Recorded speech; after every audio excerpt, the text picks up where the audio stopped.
Kuna binti anaitwa Neema.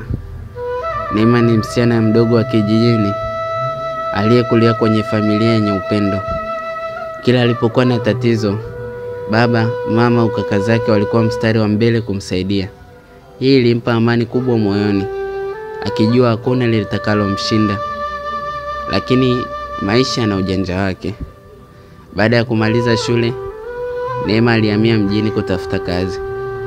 Alipambana, akaomba, akakata tamaa, akainuka tena, lakini bila mafanikio. Hapo ndipo hali ilianza kumwelemea. Kila siku simu kwa ndugu. Baba, naomba hela ya kulipia chumba.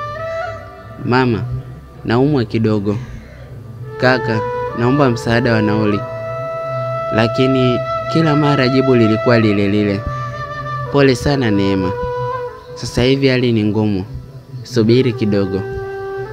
Siku moja Neema akiwa amekaa kando ya barabara akilia, binti mmoja ambaye hamjui kabisa alisimama. Alimshika bega na kumuuliza, "Dada, samahani, una shida gani?" Neema akaona aibu sana, lakini aliamua kumuelezea yote yaliyomsibu. Huyu binti mgeni jina lake alikuwa anaitwa Asha. Asha hakumhurumia tu Neema.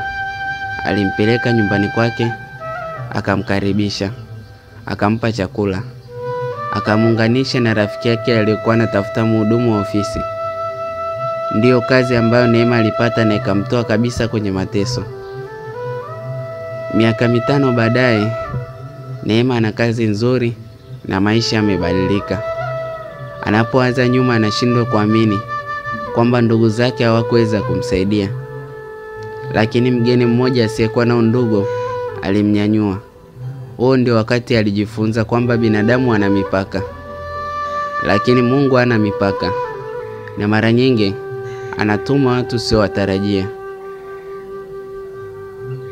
Story hii ina ujumbe mmoja hivi mzuri sana, kwamba usipoteze imani unapokosa msaada kutoka kwa unaowategemea. Fungua macho na moyo. Mungu anaweza kutuma msaada kupitia mtu yeyote, hata asiyekuwa na uhusiano wa damu.